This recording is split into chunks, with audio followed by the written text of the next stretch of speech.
Desconecte. Desconecte.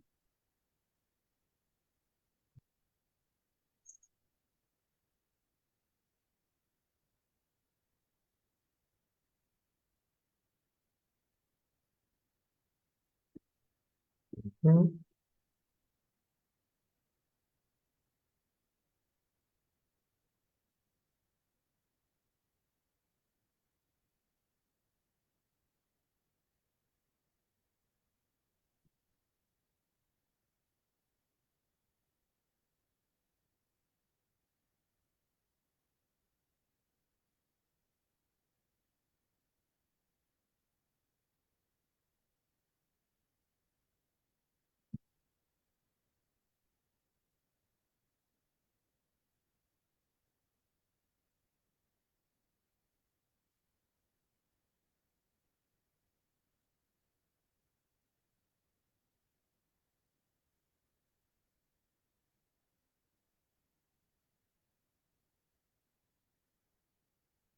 Buenas noches con todos. Estamos iniciando la tercera edición de este espacio que hemos creado en el grupo Mundo Data Center, el cual se denomina el Club de Lectura, ¿no? Donde estamos invitando,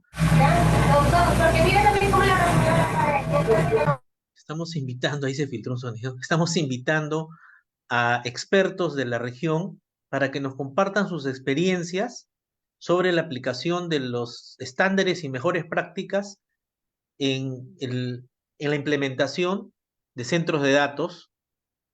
Les recuerdo las semanas anteriores o las versiones anteriores, invitamos primero a Jorge de Legrand, ¿no? Que nos explicó sobre el POE y sus aplicaciones. Luego tuvimos a Álvaro Cayo de Fluke, que nos explicó todas las implicancias de las pruebas de fibra óptica en un data center. Y hoy día contamos con la grata presencia de Roberto Sánchez, quien nos acompaña desde la Ciudad de México. Es la Ciudad de México donde estás, ¿no, Roberto? Ok. Voy a presentar para el público. Roberto es un ingeniero en comunicaciones y electrónica con experiencia desde 1983 en proyectos de integración de tecnología en más de 310 edificaciones.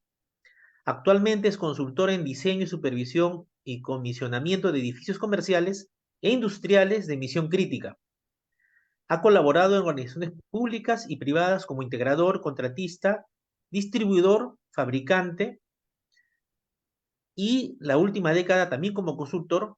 Es un apasionado de la ciencia ficción real, con mayúsculas, y de la estandarización. Representa a Americ, IMEI, BIXI, IMC, ISS en la ISO. Y Roberto hoy día nos va a compartir su experiencia y su óptica de la aplicación de los estándares en el comisionamiento de infraestructuras de misión crítica. Entonces, lo dejo con Roberto Sánchez. Roberto, un gusto tenerte aquí y espero que puedas compartirnos tus conocimientos. Adelante. Muchas gracias, Yuri. Primero, muy buenas noches. Les agradezco la oportunidad de poder platicar. Si tienen alguna pregunta, no sé cómo funcione, creo que al final, Yo te pues, comparto por el per- Facebook. per- Sí. perfecto. Entonces, eh, con todo gusto, cualquier pregunta, estaré dispuesto. Voy a compartir mi pantalla. Tengo 30 minutos, ¿correcto, Yuri? Sí, Ok, correcto. Roberto. ok, déjame. Debería de verse ahora, ¿no?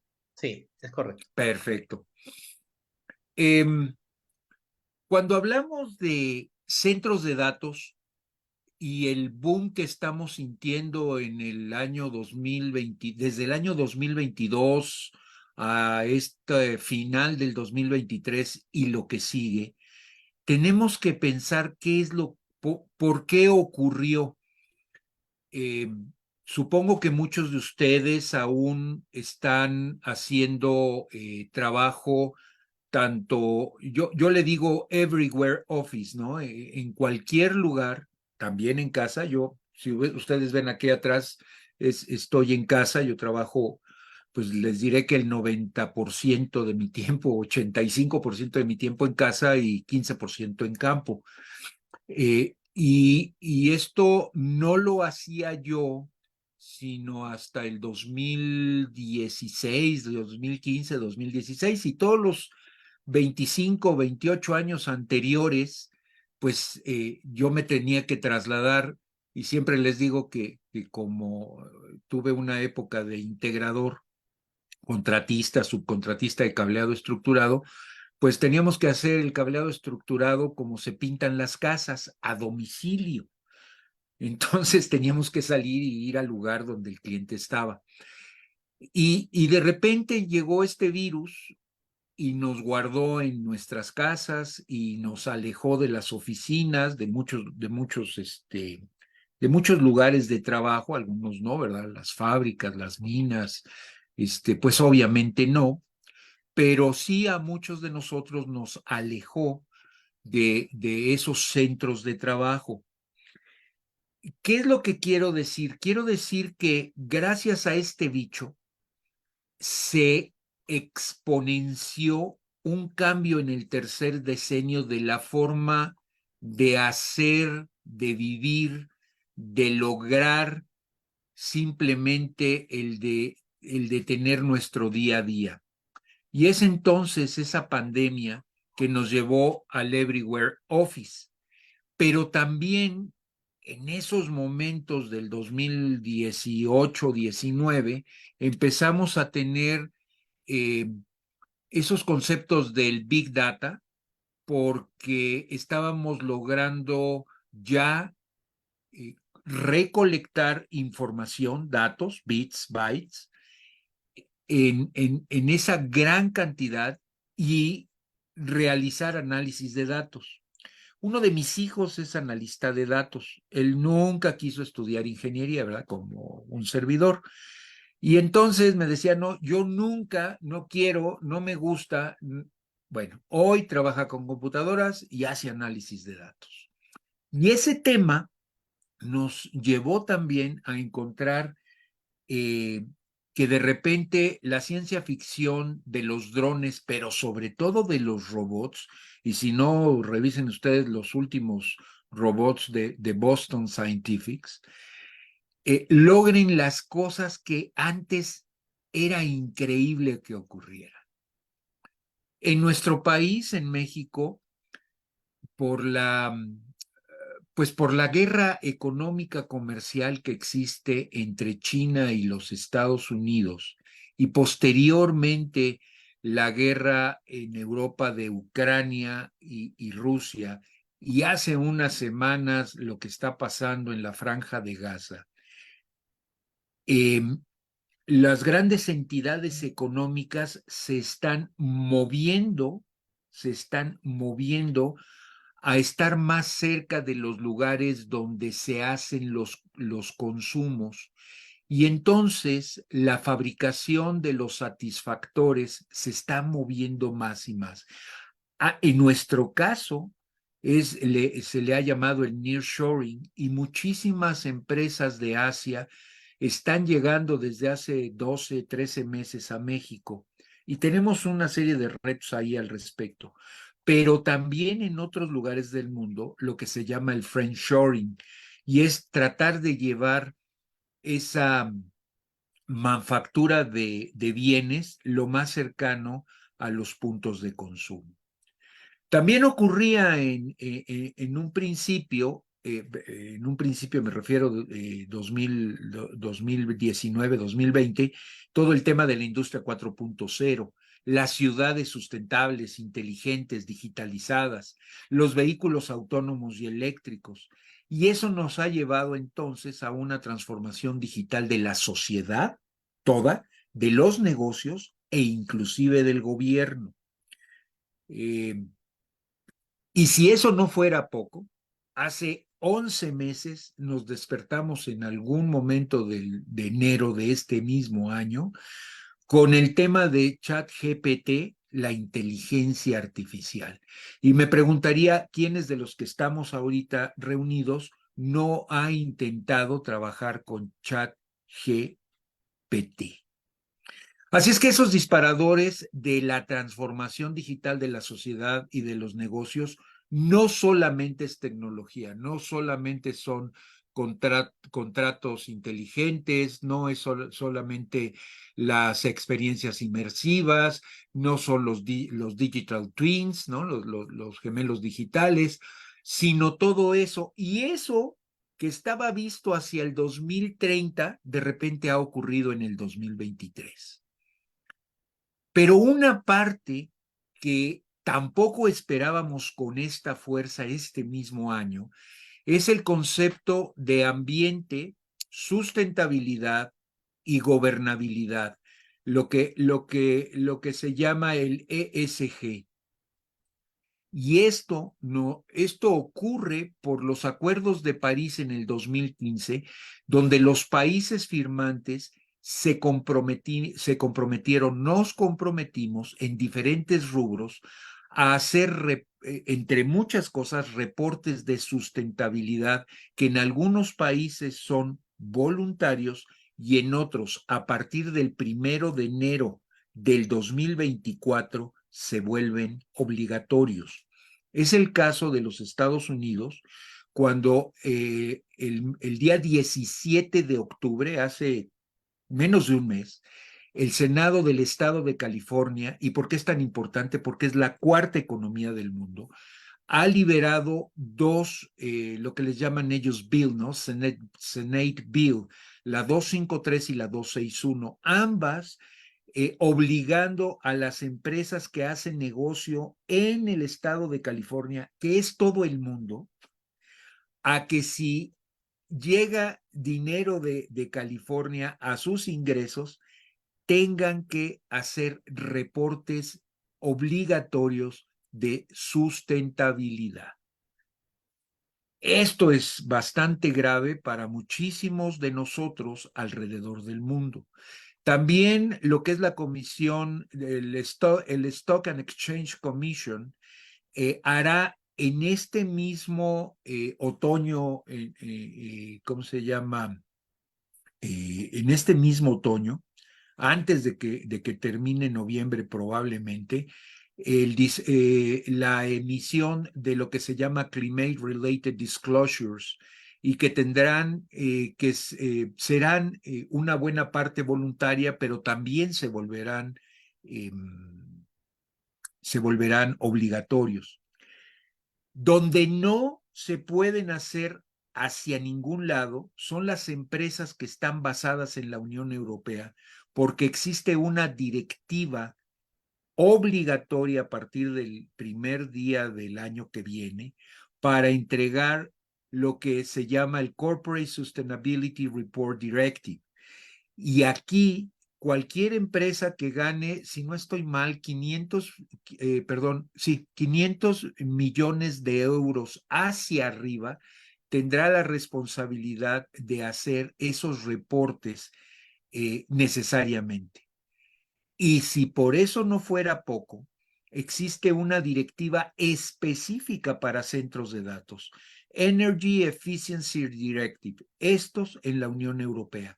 Así es que si yo tengo negocio en la Unión Europea y tengo oficina o algún tipo de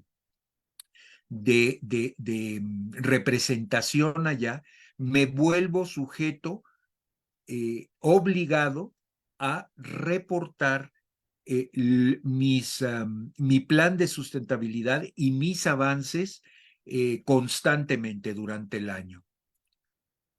Estos son, les voy a mostrar dos gráficas, dos slides rápidamente, en donde vemos que en el caso de aquellos que quieran, mejor dicho, que tienen la obligación de reportar, ya están las fechas para que lo hagan.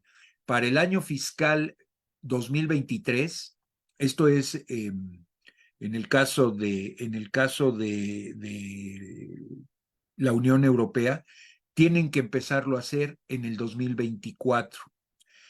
algunas hasta el 2025. Entonces, es algo que ya no nos podemos hacer tontos. En el caso específico de la Directiva de Eficiencia Energética para centros de datos, se está utilizando la norma europea 50600-4-2 específicamente para el consumo de energía, y la ISO IEC 30134-4 y 5 específicamente para lo que son las funciones de productividad. Esta norma 134 se refiere a lo que conocemos como PUE, WUE y CUE, que en pocas palabras nos están llevando al ¿cómo se llama? A las comparativas tanto de uso de agua como la descarbonización dentro de los centros de datos. Esto sin duda mueve al negocio de los centros de datos. Más al respecto, ¿cuáles son los indicadores con los cuales tenemos que reportar los datos? Pues aquí está el tipo de combustible, el suministro eléctrico, la entrada, ¿cómo se llama? El suministro de agua, eh, la energía que vamos a reusar, la temperatura de calor de desperdicio, el consumo de energía renovable, etcétera, etcétera, etcétera. Como ven, es una cantidad de información que los centros de datos a partir de ya van a tener que reportar. Y estamos hablando de 41 días, siendo hoy 9 de noviembre.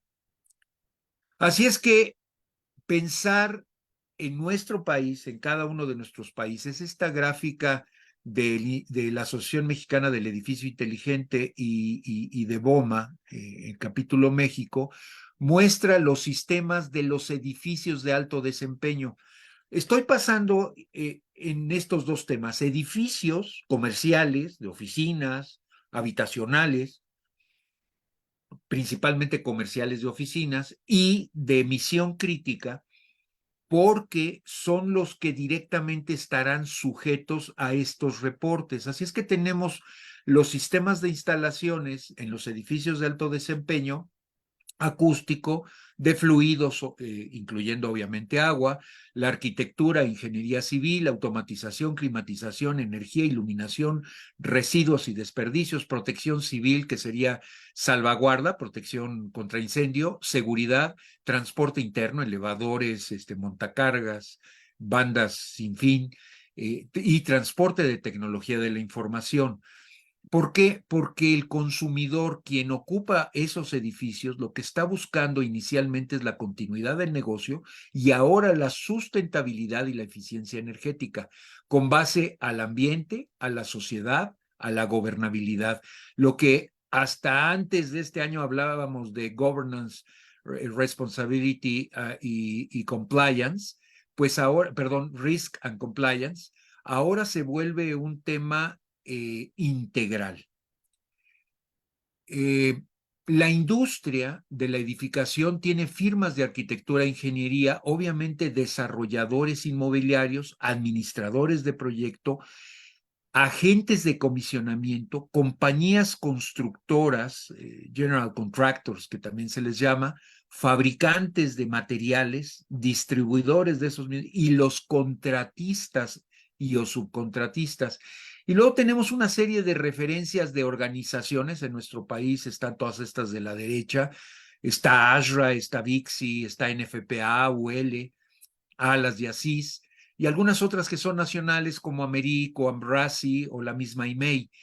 Y todo nos afecta con normas ISO o con sistemas de clasificación.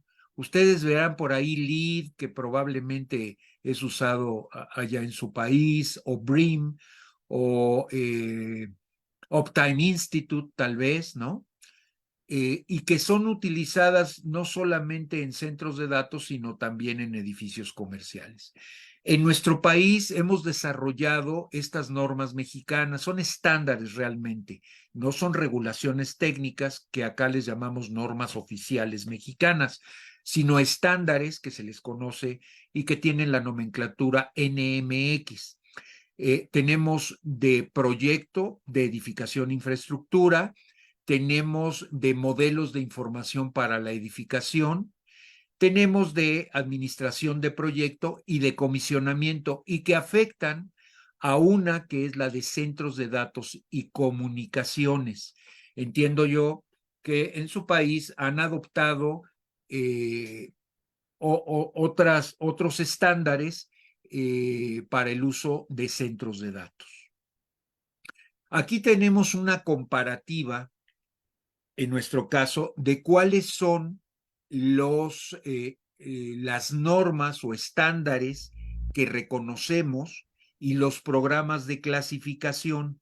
La diferencia es muy sencilla. Un estándar o norma la genera una entidad acreditada globalmente y reconocida por otras entidades como es la ANSI, que existe en los Estados Unidos. En México es la Dirección General de Normas. Y la ISO, que es la Organización de Estandarización Internacional. Sin embargo, hay otras organizaciones como ASHRAE, como SEDA o como el mismo Uptime Institute, que son organizaciones privadas que han generado sus propios documentos, a veces como estándar y a veces como buenas o mejores prácticas. En nuestro caso, esta matriz lo que trata de hacer es comparar cuáles tienen reconocimiento legal en nuestro país y cuáles no lo tienen legalmente hablando. Para ciertas entidades, el tema legal es muy importante y para otras puede ser soslayado. Este slide es cómo se han complicado los proyectos. Los proyectos eran relativamente sencillos y hoy se han complicado.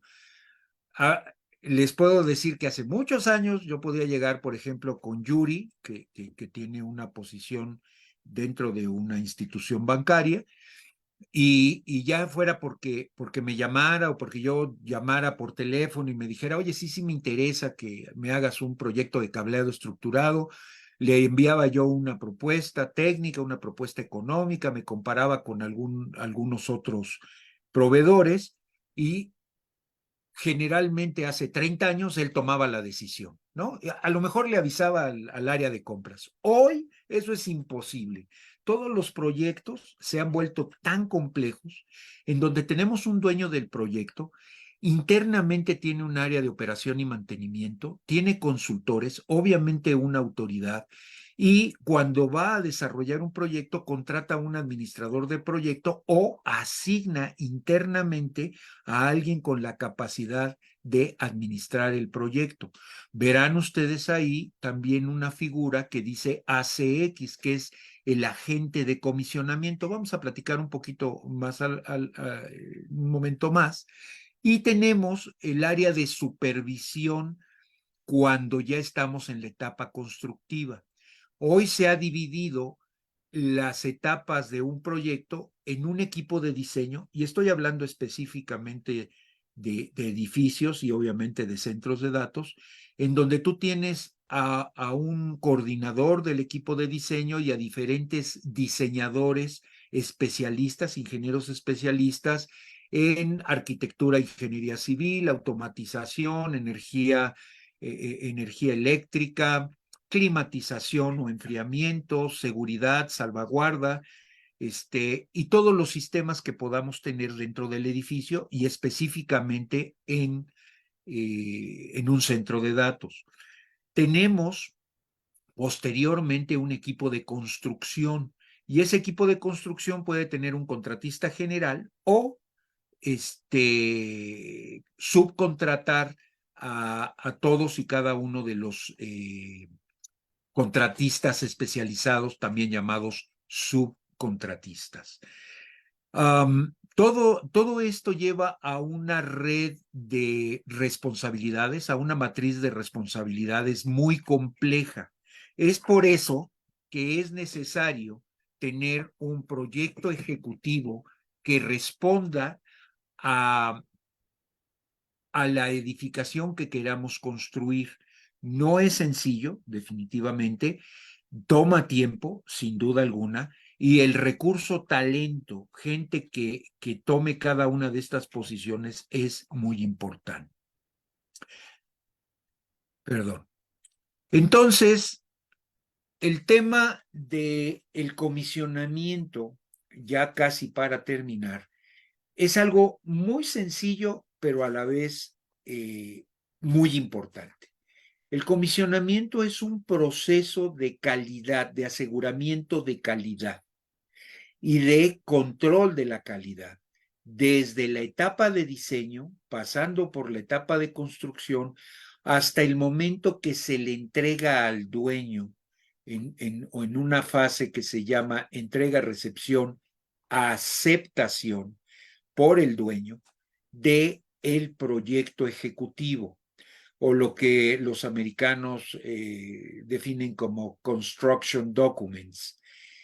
Este proceso de comisionamiento nos lo vino a traer la Marina, tanto inglesa como de los Estados Unidos, hace 170 y tantos años, 180 años, y que es el concepto de que un barco de guerra se debe de probar al 100% antes de entrar en comisión.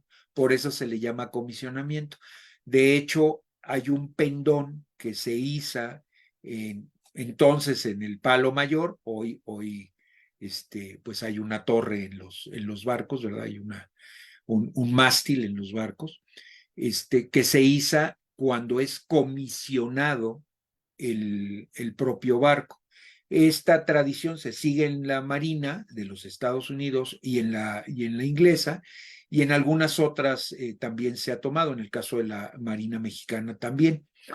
Y fue traído hacia los edificios por ahí de 1992 o 93, cuando se establece este programa de clasificación de edificios llamado LEED del US Green Building Council. Y es formado o formateado en cada una de las versiones. Recientemente se libró la versión 5.0 de operación y mantenimiento de este programa de clasificación. Yo siempre sugiero que en sus proyectos integren el concepto de comisionamiento. ¿Cuál es la diferencia de la supervisión de obra? Que la supervisión de obra habla del desarrollo de la propia construcción, sí viendo calidad, sí viendo el aseguramiento de calidad, pero el comisionamiento lo que ve es desde la etapa de diseño conceptual hasta la entrega, recepción, aceptación por el dueño del proyecto. Y con esto, pues tengo mis 30 minutos, Yuri. Básicamente yo les diría que si integramos en nuestra vida un concepto que me ha funcionado mucho cuando me di cuenta que no sabía todo lo que pensé que sabía. Ya saben ustedes que los ingenieros de repente vamos a la escuela, a la universidad, nos graduamos y luego vamos a la maestría y de repente nos subimos en un ladrillo y ya saben, bueno, acá en México el ladrillo para construcción mide 28 centímetros de largo, 14 centímetros de ancho y 7 centímetros de alto. Entonces, nos subimos al ladrillo, no me importa en cuál de las dimensiones nos subimos, y pensamos que sabemos todo. Y resulta que no es así. Y yo sugiero que aprendamos a desaprender para que podamos reaprender a aprender. Esta época que nos está tocando vivir con la inteligencia artificial al alcance de nuestro teléfono celular es increíble. Yo la he estado usando para apurarme en muchos de mis proyectos y me está ahorrando tiempo, tanto que ya estoy casi seguro que seré sustituido en los siguientes 4 o 5 años. No me gusta la idea, ¿verdad? Pero estaba yo haciendo un comisionamiento para electrocargadores, Yuri, Ujú, y un proceso. Y de repente me desplegó una aplicación que está unida a ChatGPT. Ahorita se me olvidó cómo se llama. Y de repente cuando la leí dije, bueno, pues esta le puedo cambiar la letra y ya la puedo mandar así. O sea, está tan completa lo que me entregó la aplicación que le tuve que estar buscando ponerle algo de mi trabajo, ¿no? Algo de que lo que yo pensara. En fin, pues esta es la charla que quería yo comentarles con ese objetivo de que estemos abiertos como ingenieros a volver a aprender. Ese sería mi línea final, que estemos abiertos a volver a aprender. En Colombia, no sé si en Perú, pero en Colombia, eh, cuando he tenido oportunidad de platicar, me dicen doctor y yo nada más he estudiado maestría. Y les digo, es que yo no soy doctor, ¿no? Y es una forma social de darle a alguien un tratamiento amable. Pero la realidad es de que cuando te empiezan a decir doctor, de repente ya firmas como doctor y eso creo que podríamos hacer muchas cosas antes de llamarnos o tener un título nobiliario. Muchas gracias, Yuri. Muchas gracias a todos por este ratito y con todo gusto porque si hay preguntas, si hay comentarios, sí, pues sí, adelante. Roberto. Gracias por tu presentación, está excelente como siempre. Ya con Gracias. Roberto hemos tenido experiencias anteriores con otras conferencias y siempre de mucho interés y actualidad. Roberto, hay una pregunta sobre una de las láminas que pusiste del rol del comisionador. Y la pregunta es la siguiente, ¿no? En un data center, el ámbito es data center, ¿no? En un data center hoy en día mm, está la parte de construcción, pero también está la parte de software, está la parte de hardware, ¿no? Y generalmente las empresas le ponen mucho énfasis y cuidado a la parte de software y preocupación a la parte de hardware. Sin embargo, la parte de infraestructura, que es el cimiento sobre el cual se va a sostener el data center, a veces no hay una óptica tan cuidadosa o tan fina al respecto. Lo que me refiero es que para software está clarísimo lo que es el QA, ¿no? Y eso está clarísimo y valen un montón. O sea, es muy cotizado y todo el mundo lo acepta, se paga sin preguntar. O sea, hazlo y después me factura. Pero en el caso de Claro. infraestructura, no es así. ¿Crees que es la razón por la cual no se le da el mismo, la misma relevancia, digamos, que sí se le da a software? Mira, eh, yo pienso que mucho tenemos que ver los integradores, los contratistas. Ujú, Venimos de una época, por ahí diste las fechas, ¿no? Yo empecé a trabajar en los años 80 en edificios y entonces los proyectos ejecutivos, la etapa de diseño de proyecto siempre fue, y en muchos lugares todavía, te dicen, mira, hazme el proyecto y te doy la obra, te doy el contrato para que construyas, para que instales los sistemas. Y eso hace que cuando tú te vuelves juez y parte, la, la parte teórica que sería el proyecto, no le pones la misma atención o no le das la suficiente relevancia. ujú, ¿Qué sucede cuando llegas a la obra? Ciertamente todas las obras de instalaciones, de sistemas de instalaciones de un edificio y más de un centro de datos pueden sufrir movimientos, adiciones y cambios.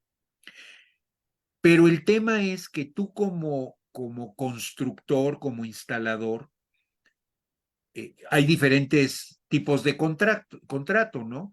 Cuando estás en precio unitario es uno, cuando vas al construir, al diseñar y construir un llave en mano es otro, cuando es un precio fijo es otro. Entonces, tú como contratista siempre, si no has hecho un proyecto, también como dicen los gringos, definidos nuts and bolts, tuercas y tornillos, cuando empiezas a contar las tuercas y tornillos que tienes que comprar, te das cuenta que no las cotizaste. Ujú, Entonces, en vez de poner 4 tornillos, y se los voy a preguntar y piénsenlo ahorita ustedes, ¿cuántos de ustedes tienen piso elevado en su centro de datos? Y en el pedestal que soporta la placa del piso elevado, hay 4 orificios en la placa que va pegada al piso. ujú. ¿Cuántos de ustedes tienen 4 tornillos que han sido puestos por el proveedor del piso elevado o del piso técnico o del piso del access floor? Ujú. Yo les puedo asegurar que en México, siempre que reviso eso, nadie tiene tornillería, nadie tiene un taquete y tornillo, sobre todo acá en México por el tema sísmico, pero bueno, en Sudamérica es lo mismo. Claro, claro. Y, y dices, bueno, ¿y por qué no? Y las excusas que he escuchado del proveedor es, bueno, es que no es necesario, yo le pongo un pegamento y con eso no va a pasar nada y le digo, oye, y si tenemos un sismo de nivel 8, ¿verdad? De grado 8, de grado 7,5, ¿qué va a pasar con eso? Bueno, pero es que casi no ocurren, cada 30 años le digo, sí, pero ya ocurrieron en México, Ciudad de México ocurrió uno en 1985, ¿sí? El mismo día, en 2017, el mismo día, 32 años después.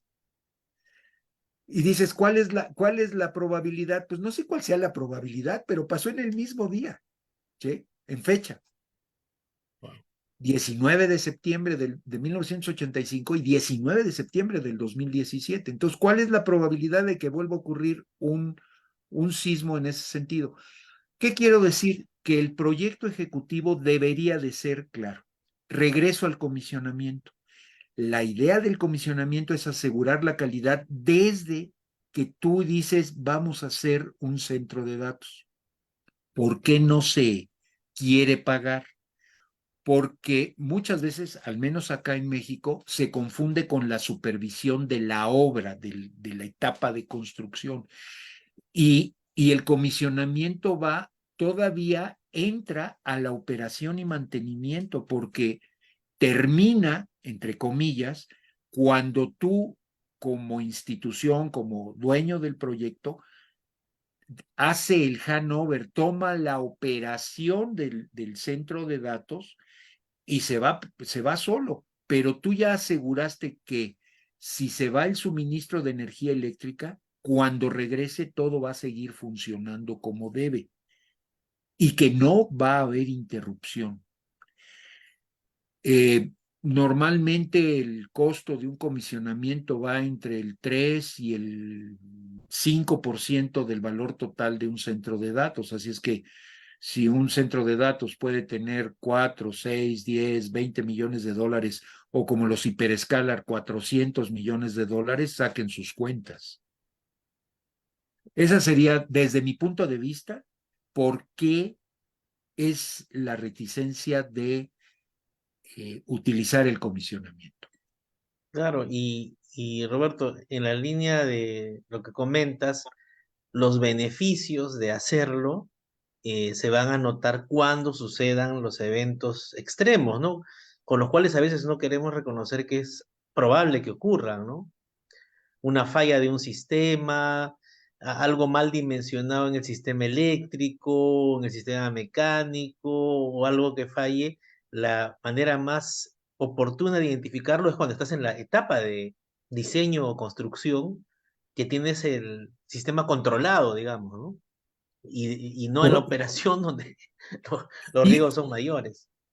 y hoy tenemos herramientas como son los gemelos digitales. Nosotros podemos diseñar nuestro centro de datos e ir haciendo modificaciones de calibres de cable, de ducterías, de modelo y marca de equipamiento y hacer la simulación de la operación al 50% de capacidad, al 75%, al 100%, y podemos observar cómo se comporta, por ejemplo, un UPS, que normalmente pueden entregarnos potencia un 10 o un 15% más de la que están dimensionados durante alguna cantidad de tiempo, depende de la marca, del modelo y obviamente del fabricante, y que nos dice, bueno, por tantos minutos más tú puedes tener, no sé, 5 kilowatts más, ¿no? O 10 kilowatts, lo que sea.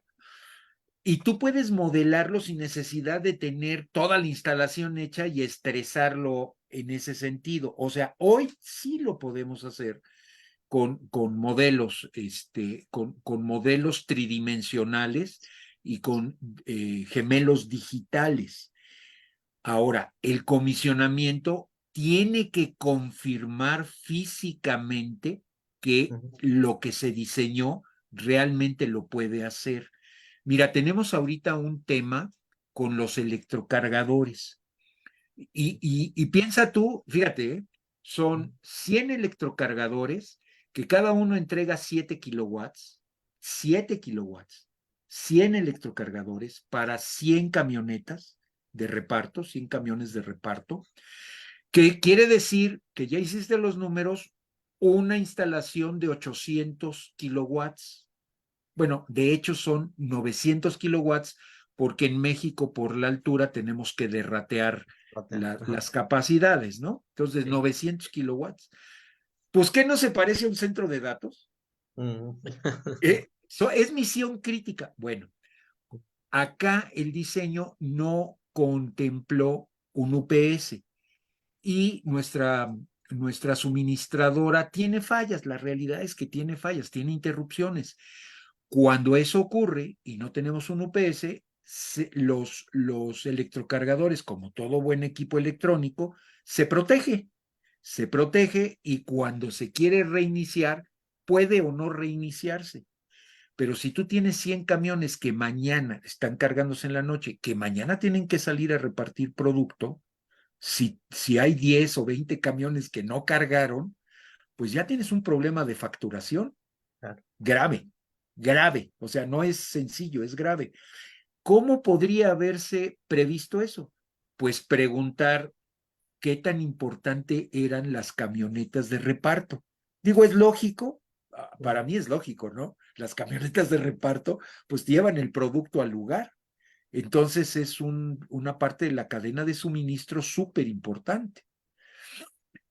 Y es el concepto de misión crítica. Ahora vámonos a un centro de datos. Si yo tengo servidores en un banco, yo creo que algo puedes platicarnos al respecto. Una serie de servidores, un arreglo de servidores que está llevando tarjeta de crédito en Navidad y que no funcione, no sé si me explico, ¿no? Porque Claro, claro. ¿no? Que se protegió el gabinete, se protegió y ya no quiso trabajar el gabinete de servidores de tarjetas de crédito. Este, Desastre. dejamos de facturar Mm. y Más sacan allá otra, más allá del tema reputacional y las penalidades y todo lo demás. sacan otra tarjeta. Digo, no sé si utilizan Visa o Mastercard o Ujú. American Express, pues sacan la otra tarjeta y la pasan y ya no cayó en tu contabilidad. Entonces, el concepto de misión crítica está aparejado al comisionamiento, a la calidad de la infraestructura. Eso que dijiste, la infraestructura es importantísima, igual que la ciberseguridad, igual que la plataforma, la aplicación, la aplicación de tarjetas de crédito, de cuenta corriente, de lo que tú quieras, de farmacias, de en la industria del inventario, vete tú a saber, ¿no? Lo que tú digas.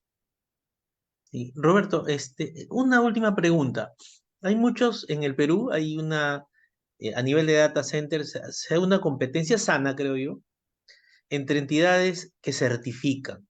llámese ICREA, llámese Uptime, llámese EPI por el lado de TIA 942. Entonces, hay empresas medianas, pequeñas y grandes que suelen querer certificarse, ¿no? En cualquier tier o clase o rating, ¿no? Sí. En ese caso, ¿cuál sería, a tu criterio, en el mapa que nos has dibujado acá, el rol del comisionador versus el rol de la entidad certificadora? O sea, ¿hay un complemento? Sí, mira, yo trabajo, por ejemplo, el programa de clasificación de SEDA, de sustentabilidad, y el programa de certificación de la TEIA con EPI. Ok. Yo te voy a decir algo. Primero, cuando tú estás como una entidad que da certeza, ese sería el objetivo, debe uno de pensar muy claramente que es un negocio. O sea, es un negocio para el certificador, para la empresa, para el auditor que va y hace eso. Eso es un negocio.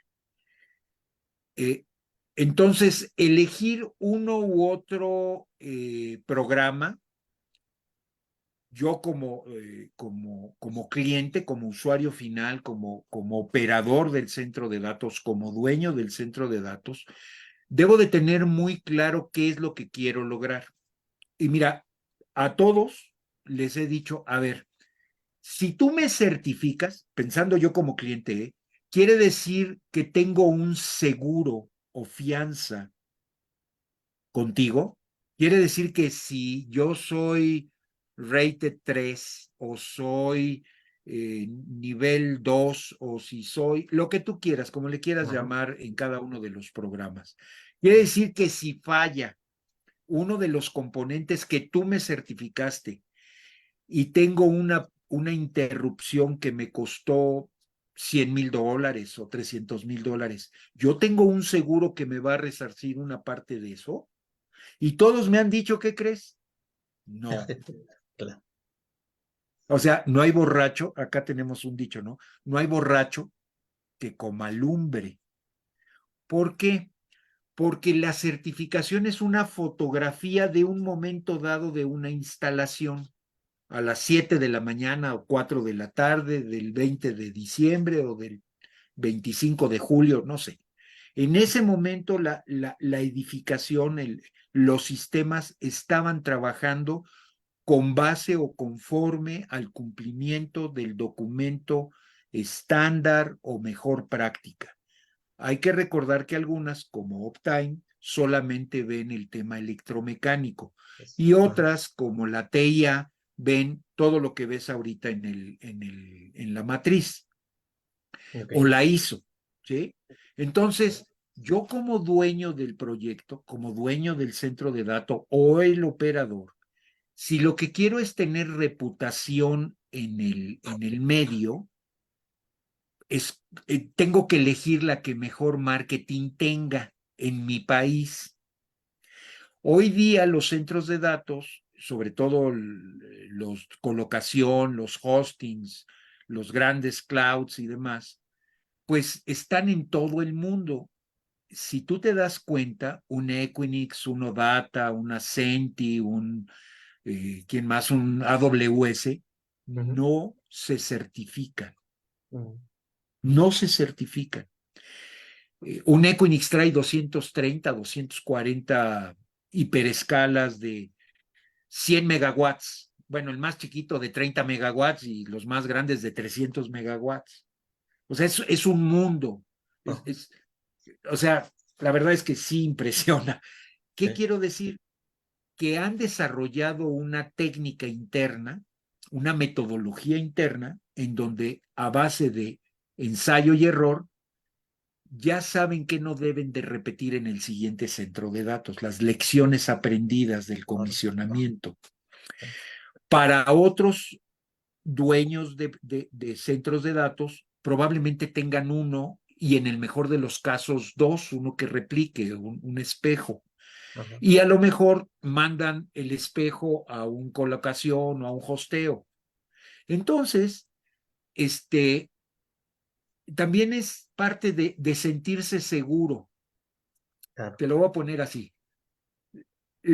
Los seguros de vida los compra uno apostándole a la empresa de seguros que te vas a morir.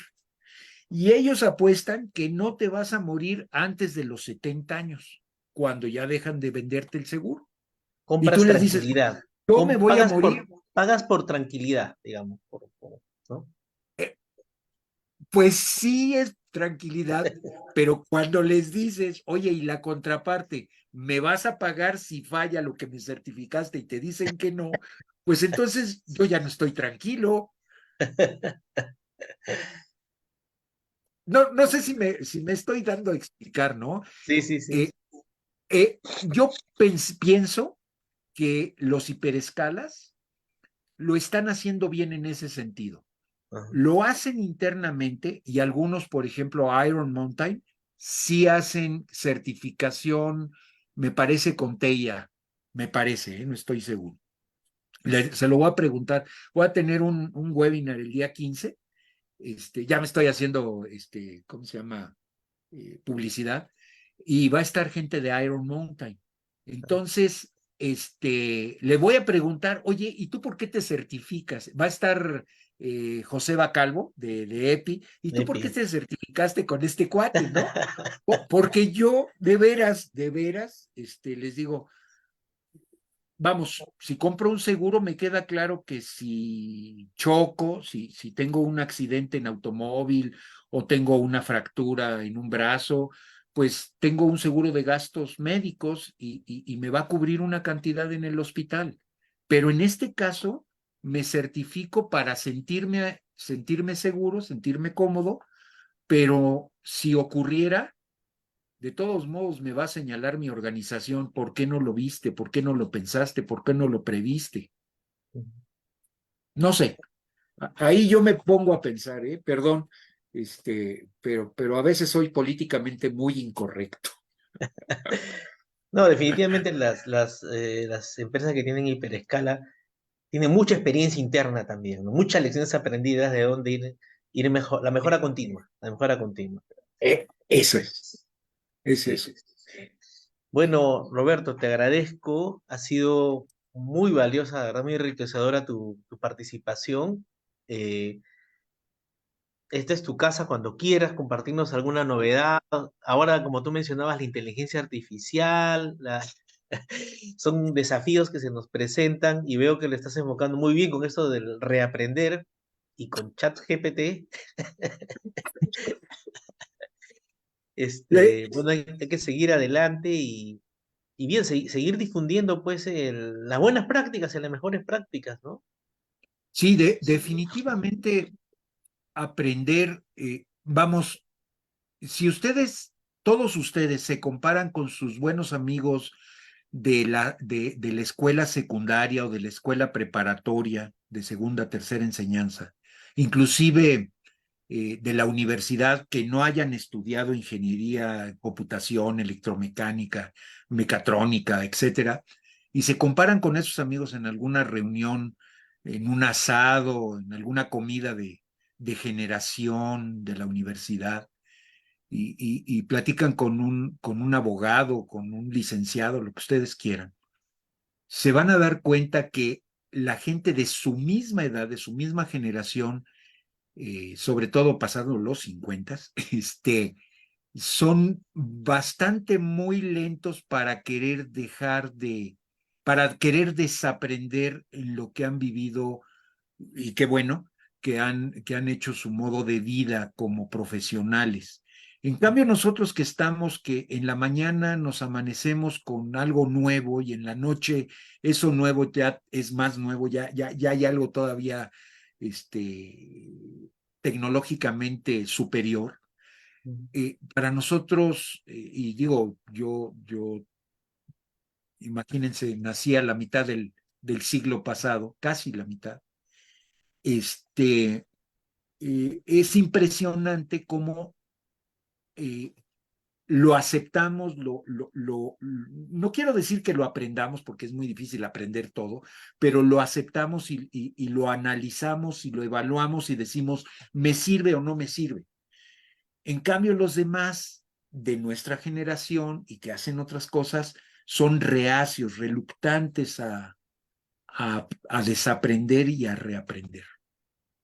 Ahí Sí, quedaría. y Roberto, y solamente para ponerle más picante al tema, justo antes, hace unas horas, escuché una noticia de que, no sé si, yo no sé de escuchar a Bad Bunny, pero es famoso, un cantante de músicas Sí, sí, sí. contemporáneas, que ha habido una inteligencia artificial que, que está teniendo más aceptación, o sea, imitándolo a él, pero ha tenido Sí, más, y, y estaba más, enojado, ¿no? Sí, yo leía rápido y que estaba molesto, enojado de que esa alternativa, y es algo que vamos a seguir viendo en los, sí, así vamos, es. de veras que no debemos de sorprendernos el ser sustituidos, más bien debemos de buscar cómo ser útiles.